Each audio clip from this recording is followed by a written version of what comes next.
다니엘 12장 1절 말씀, 그때에 내 민족을 호위하는 대군 미가엘이 일어날 것이요 또 환란이 있으리니 이는 개국 이래로 그때까지 없던 환란일 것이며 그때에 내 백성 중 무릇 책에 기록된 모든 자가 구원을 얻을 것이라.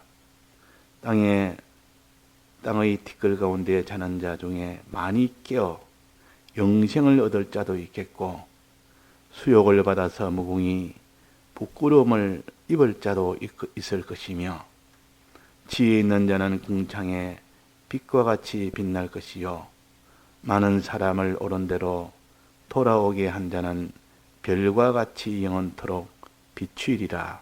네.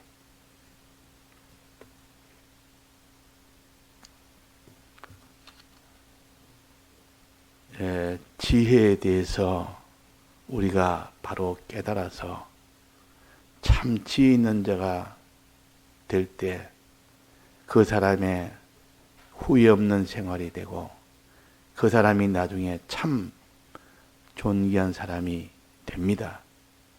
그러니까 지혜라는 것을 우리가 항상 생각해서 내가 지혜 있는 자가 되느냐 지혜 없는 자가 되느냐 하는 여기에 우리의 모든 성패가 다 달린 겁니다. 우리 기독자는 지혜가 있느냐 없느냐 하는 이것이 제일 중요합니다. 지혜라는 것은 지금 내가 한 행동 하나하나가 미래에 내게 좋은 결과가 되어지도록 하는 것이 지혜입니다. 지금 내가 하는 행동이 나중에는 아주 참 가난과 고통과 천대가 되는 그런 일이 되어진다면 지혜가 없는 어리석은 자라 그럽니다. 그날 미래에는 그로 인하여 굉장히 존귀해지고 부강해지고 참 평강을 가질 수 있는 그런 결과가 맺어진다면 지혜 있는 자인데, 그런데 그 결과가 평강이 되고 지혜가 되고 부강이 되고 존귀가 된다 할지라도 그 결과가 잠시 있다가 그것이 없어져 버리면 그는 참 지혜가 아닙니다. 가짜 지혜입니다. 가짜 지혜. 우리는 참 지혜라는 것은 지금 하는 행동이 이 부강과 평강과 존귀가 이루어지는데 그것이 영원한 영광, 영원한 존귀, 영원한 부강으로 되어져야 그것이 참 지혜입니다. 자, 요거 우리에게 참 지혜가 있고 거짓 지혜가 있다. 요거 우리 알고, 또 지혜라는 것은 미래에 지금 하는 행동이 미래에 이렇게 잘 되지는 것이 지혜다. 그러면 영혼이 잘 되려면 하늘나라에서 어떻게 되느냐, 우리가 죽고 난 뒤에 그때 어찌 되느냐 하는 그 영혼성이 있는 그때를 계산해서 하는 것이 참 지혜 있는 사람이요. 거짓 지혜는 그런 것은 생각지 않고 이 땅에 사는 동안 너가 나중에 부강하게 될 수 있다. 너는 이렇게 존귀하게 될 수 있다. 너는 이런 참 그 평강을 가지는 이런 미래가 될 수 있다.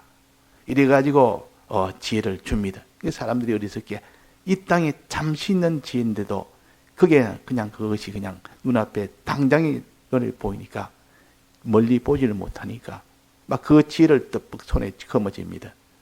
그래서 그 지혜들을 해보니까 정말로 큰 것도 오고 좋은 것도 오고 막 오니까 이 지혜가 참 지혜다 하고 그렇게 살지만은 마지막 이 세상을 떠나는 그때에 봤어야 비로소 영원한 그것이 어찌게 되느냐는 그때서 내가 지혜라는 것은 이게 지혜가 아니고 영원한 세계에서 영원한 존귀, 영원한 부요, 영원한 평강을 누릴 수 있는 이것이 참 지혜인데 내가 잘못 이 거짓불이 된 이 지혜를 내가 가진다고 했다.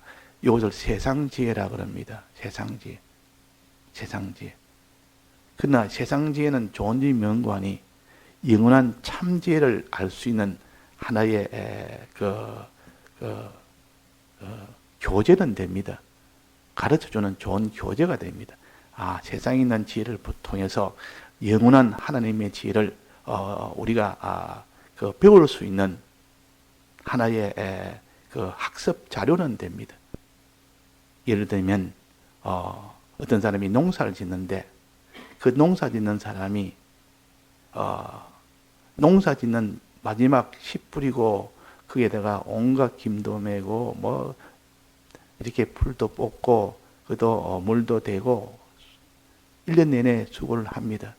하지만 마지막 그 추수 때를 생각해서 그는 고난을 참으면서 열심히 했습니다. 추수 때가 되니까 큰 수확이 옵니다. 거기에 지혜 있는 사람이요. 지혜 있는 농부요. 추수 때를 계산하고 그를 바라보면서 그를 위해서 추수가 많이 되도록 하는 그 일을 주력하며 산 그 농부는 지혜 있는 농부라 할 수 있습니다.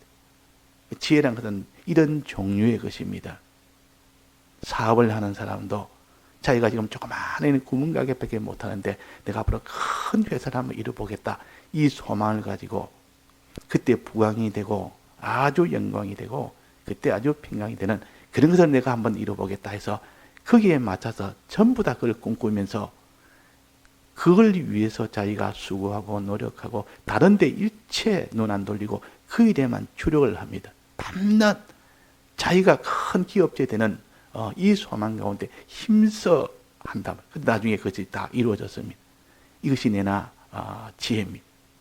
근데 요는 지혜는 세상 지혜이기 때문에 참 지혜는 아닙니다. 근데 참 지혜를 우리가 공부하는 데는 하나의 도움은 되지만, 교재는 되지만, 요는 참 지혜는 아니요. 그리고 마지막, 그렇게 자수성가해도, 농부가 큰 수확을 내서 부자가 되어도, 마지막 죽는 날이 있고, 하나님 앞에 가는 날이 있고, 그날에 심판날이 있고, 그때에 어찌 되느냐 하나, 그때가 최종 참 지혜냐, 거짓 지혜냐, 그것은 그때 드러나는 겁니다. 즉, 영원한 무궁세계에서 그때 좋은 것을 받느냐, 그때 자기가 참 천하게 되느냐, 그때 그 기준이 돼야 되지. 이 세상에서 기준되어 가는 사람은 언젠가는 다 그것이 무너질 날이 있고, 다 그것이 파괴될 날이 있고, 그것이 다 불탈 날이 있고, 없을 날이 있기 때문에, 그래서 우리는 참지혜는 참지혜는 하나님이 주신 위에서 내려온 지혜라 그러고, 이 세상에 있는 지혜는 사람에서 나온 이게 다 거짓 지혜는 세상 지혜입니다. 세상 지혜. 그래서 세상 사람들이야 모르니까, 이 지혜를 모르니까 죽음 넘은 무궁세계까지 영원히 잘 되는 그 지혜를 모르니까 할 수 없이 어쩔 수 없이 땅에 있는 그 지혜밖에 가질 수밖에 없지 않습니까? 그런데 우리는 압니다. 우리는 알게 해줬으니까 우리는 하나님 주신 위에서 내려온 참 지혜를 가질 수가 있습니다. 그런데도 이 지혜를 줬는데도 아는데도 이것을 가지지 않는다면 하나님이 우리를 더 요구하는 그 책임을 져야 됩니다. 이걸 아는데도 그렇게 하는 거예요. 안 믿는 사람이야. 모르니까 그렇게 못하는 거 아닙니까? 모르니까. 알아야 뭐 그렇게 살죠. 아예 하나님이 빛을 안 주니까 하늘에 있는 지혜를 알지를 못합니다. 그런데 하나님의 빛을 한번 받아서 이게 참 지혜구나. 이게 참 영원히 그때의 영원한 무궁세계에서 그때 영광과 부유와 존귀 얻는 것이 지혜지. 그때 모든 가난과 뭐 영원한 고난과 영원한 그런 참 천대가 된다면 그는 참 아니다. 이 지혜 있게 살아야 된다. 해놓고 나중에 세상 지혜로만 사는 사람이 되기가 쉽다가 말이에요. 그러면 그 사람은 책임은 이 도를 모르는 사람보다 더 책임이 큽니다. 자, 그래서 이 지혜의 성격이 그렇습니다. 미래를 생각해서 그때 잘 되도록 하기 위하여 지금 그 일에 주력을 하는 겁니다. 비록 힘들고 비록 지금은 가난이 되고 그걸 하다 보니까 더 고난이 되고 더 가난이 되고 더 천대가 돼도 그런 걸 참고 계속해서 나중에 그때 내가 손해본 것보다 몇백 배, 몇억 배, 비교할 수 없는 몇천 배, 몇만 배보다 더 큰 그런 것이 다 이루어지게 하는 것이 지혜 있는 자입니다. 자, 우리는 다 지혜롭게 살아야 됩니다. 하나님 우리의 지혜를 주셨습니다. 자, 어떻게 하면 우리는 그러면 그런 지혜로 살 수 있습니까? 우리가 가질 수 있는 지혜는 어떤 것이 지혜입니까? 그날에 우리가 영생을 얻는 사람, 그날에 영원한 영광을 얻는 사람, 그날의 무궁세계에서 영원한 보혈을 얻는 사람, 영원한 평강을 얻을 수 있는 사람, 그 사람이 되도록 하면 됩니다. 그 사람. 이거 우리에게 다 약속을 하셨어요. 영원한 평강. 자, 그날에 참 영원한 수치가 되는 사람이 있고, 그날에 영원한 가난한 사람이 있고, 그날에 영원한 이런 참 고난이 있는 사람도 있습니다. 그러니까 우리가 그날을 계산해서 그날을 기다리며 그날을 계산하는 이것이 지혜의 1단계입니다. 지혜의 1단계. 이걸 다른 말로 하면 깨어있는 자라 그럽니다. 깨어있는 자. 깨어있단 말은 그날을 계산하고 사는 사람은 깨어있는 사람이요. 즉 그날이 어떤 날이냐? 첫째는 주님 오시는 날이요. 주님 오실 것을 계산하면서 늘 자기가 은행심사를 하는 사람, 이 땅의 의식주를 자기가 하고 사는 사람, 주님 오신 날을 계산하면서 주님 오실 때는 첫째는 또 어떤 일이 생깁니까? 환난이 옵니다. 환난. 이 제가 발음을 갖다가 잘못해가지고 환난이라 이랬는데 이 원래 단어 글자가 환난입니다. 근데 환난도 있기는 있는데 여기서 말하는 건 거의 다 환난인데 발음은 근데 환난이라 해야 그게 맞겠는데 근데 환난이라 이렇게 이렇게 발음을 해도 되는데 환난이라고 보통 합니다. 저 어느 것이 맞는지 모르겠는데 근데 환난이라는 단어는 환난이라고 해야 되고 환난이라고 된 것은 환난이라고 이렇게 다 발음을 하던데 이걸 환난이라고 이것도 해도 되지 않겠느냐 해서 제가 익숙해서 그냥 환난이라고 합니다. 근데 원 단어의 뜻은 환난입니다. 자, 그래서 환난은 하나의 환난은 원래는 난리가 나서 무슨 난리가 났다. 큰 일은 난리 난다. 이게 더 환난이고 환난은 굉장히 어려움을 취한 겁니다. 그 모든 어려운 현실을 다 환난입니다. 우리는 보통 환난이 그런 것을 지금 말합니다. 여러 가지 너희가 어려움을 당하거든 이 말은 여러 가지 환난은 당하거든 그 말입니다. 난입니다. 난 어려울 난자. 자, 그래서 여기에 우리가 여러 가지 환난이 옵니다. 환난이 옵니다. 이렇게 여러 가지 환난이 막 온단 말이에요. 주님 오시는 날과 환난이 오는 날은 동일한 겁니다. 환난이 왔다면 주님이 오시구나. 주님이 오신다면 환난과 함께 오시구나. 이렇게 생각해야 되지. 환난이 오면 그냥 두려워가지고 그냥 막 그게 주님은 생각도 못하고 환난 속에 그냥 파묻혀가 두려워하고 근심하고 걱정하고 막 이래가지고 실패하기 쉽습니다. 환난이 오거든 이제 주님이 함께 오시구나. 주님 오시는 날이 그날이요. 또 환난이 오는 날이 그날이요. 또 그날은 마지막이 뭡니까? 자기가 죽는 날입니다. 환난이 오는 날, 주님 오신 날은 믿음으로 살게 되면 죽는 날이요. 믿음으로 살다가 죽든지 믿음을 버리고 죽든지 주님 오시는 날은 우주 종말 아닙니까? 다 죽는 날이다 그 말이에요. 육신이 죽는 날이요. 그러니까 이때 죽기는 죽는데 어떻게 죽느냐?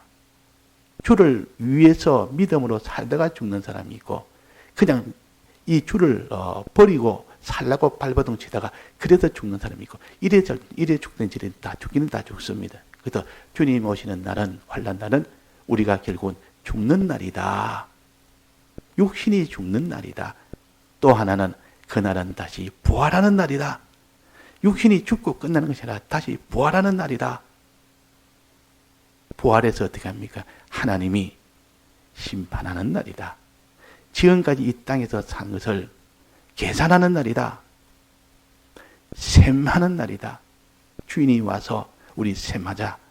이제 내가 너와 함께 내가 셈하자. 이 말은 어떻게 살았는지를 심판하는 날이다. 그 말. 즉 어떤 심판입니까? 여기에 말씀하시기로 깨어서 영생을 얻는 자도 있겠고 또 수욕을 받아서 영원히 부끄러움을 당한 자도 있다. 이때 영생은 영원한 영광을 가르칩니다. 영생이라 그러면 영원한 것을 가르치는데 영원한 생명을 가르치는데 이 생명의 내용을 본다면 영광이요 부요요 그것이 평강이요 이것이 생명입니다. 그러니까 영생이라면 영원한 영광을 얻을 자도 있겠고 영원한 부강도 얻을 자도 있겠고 영원한 평강을 얻을 자도 있겠고 그 말입니다. 그 반대는 수욕을 얻을 자 영원한 이 천대 수욕을 얻을 자도 있겠고 영원한 가난을 얻을 자도 있겠고 영원한 고난을 얻을 자도 있겠고 그 말입니다. 그러니까 우리가 영광의 이 구원이냐 수욕의 이 모든 멸망이냐는 이것을 우리가 심판받는 것이 주님 오시는 날이요. 주님 오시는 날. 그래서 깨어있는 자는 이것을 늘 주님의 이 계산세만은 이 날을 기다리며 이걸 생각하며 사는 사람이 깨어있는 사람이요. 잠자는 자는 오늘밖에 지금밖에 모르고 내일이 없는 사람이요. 지금만 보고 사는 사람이 잠자는 사람이요. 지금 좋으면 그것으로 만족하고 주님이 오시는 그 날을 생각지도 안 하고 그 날을 생각지 안 해도 잠자는 사람이라 굴굴 잠자는단 말이에요. 그 날에 계산이 없는 겁니다. 잠자는 사람은 계산이 없습니다. 그래서 잠만 자지. 깨어있는 사람은 이것도 계산하고 이것도 생각하고 저것도 생각하고 다 이거 온갖 다 생각을 하면서 계산하면서 이렇게 하는데 잠자는 사람은 뭐 불이 나도 괜찮고 도둑이 와도 그런 계산 없이 그냥 퍼질러 자는 겁니다. 그러나 깨어있는 자는 그 날을 생각합니다. 그 날에 내가 어떤 자가 될까? 수욕을 받을 자가 될까? 영원한 영생의 영광을 받을 자가 될까? 그날에 내가 영원한 가난이 될까? 영원한 부요가 될까? 그날에 영원한 내가 고난이 올까? 영원한 내가 평강이 올까? 이것을 늘 계산합니다. 계산하니까 지금 내 현재에 어떻게 살아야 될까 하는 것이 완전히 생활살이가 달라진다 그 말이에요. 깨어있는 자는 어떤 생활을 합니까? 지혜 있는 생활을 합니다. 이 지혜 있는 생활을 우리가 몇 가지를 배웠습니다. 종류가 많지만은 우리 지난주에 주일날에 두 가지 배웠습니다. 하나는 뭡니까? 빚진 자의 빚을 탕감해 주는 것. 이것이 지혜 있는 행동입니다. 또 하나는 뭡니까? 때를 따라 양식을 나눠주는 겁니다. 이것이 지혜 있는 행동이요. 많지만 이 두 가지를 우리가 깨달아서 그대로 실행하다 보면 나머지는 또 실행하면 됩니다. 자, 지금 다른 사람에 대한 겁니다. 자기에 대한 것은 당연히 자기가 해야 되고 지금 자기 한 것을 말하는 게 아니라 다른 사람에 대해서 지혜를 가지는 것. 빚을 탕감해 주는 겁니다. 빚을.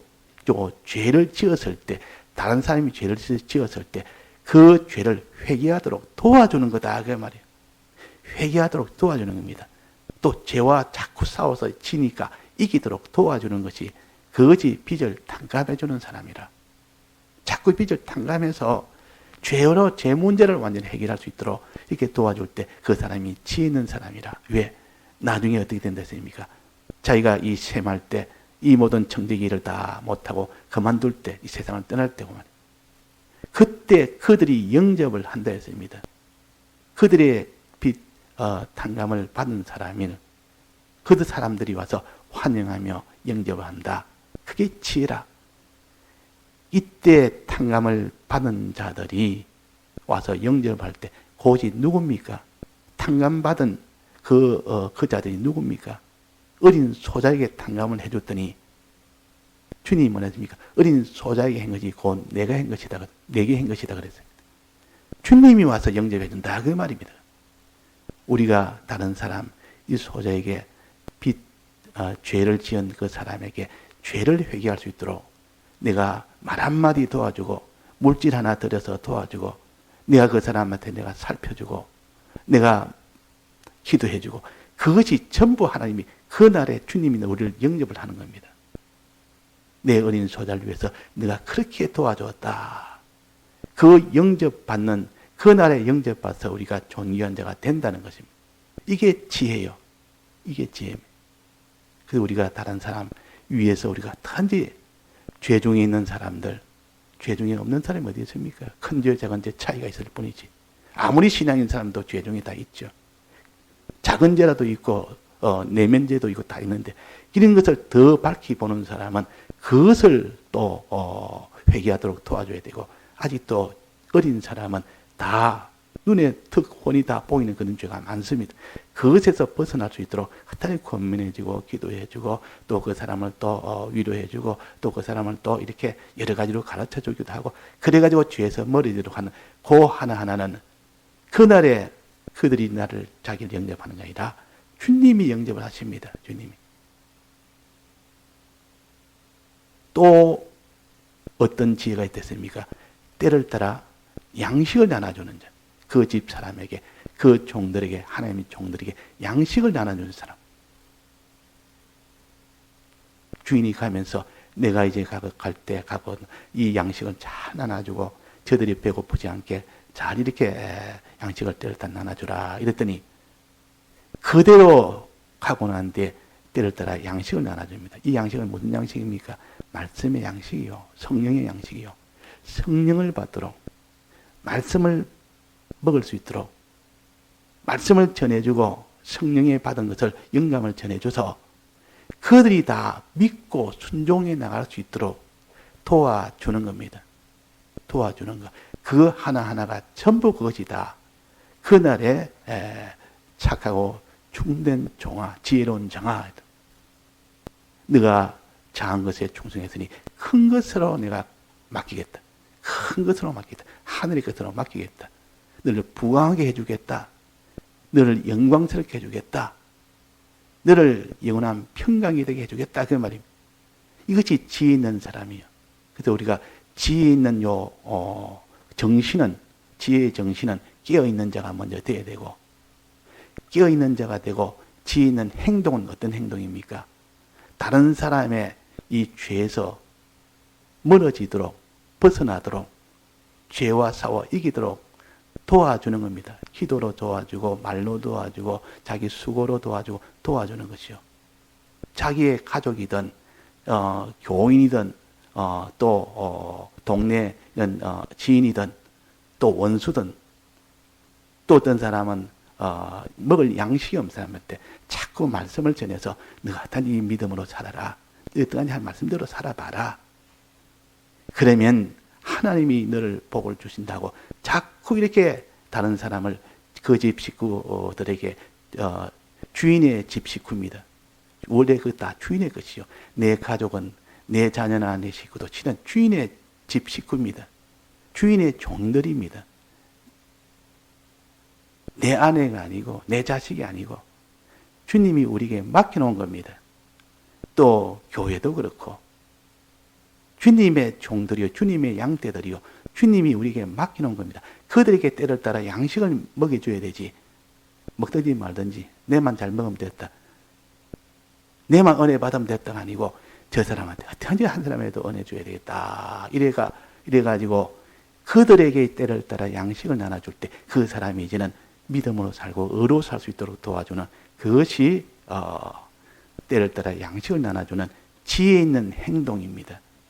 자, 그래서 오늘 깨어있는 행동이 되어야 되고, 깨어서 항상 그날을 계산할 수 있는 그 소망을 가지고, 이런 우리는 지혜 있는 행동합시다. 이 다른 사람의 구원에 대해서 힘쓰고, 당연히 자기 구원을 위해서 힘쓰야 돼. 자기 깨끗, 자기 성결을 위해서 힘쓰는 이것도 지혜라 그랬습니다. 자기 성결에 대해서 힘써야 돼. 자기 성결이 무너져 버리면 다른 사람을 위할 수가 없습니다. 자기 성결도 이걸 지혜라. 그렇게 야고보서 3장이 그렇게 했습니다.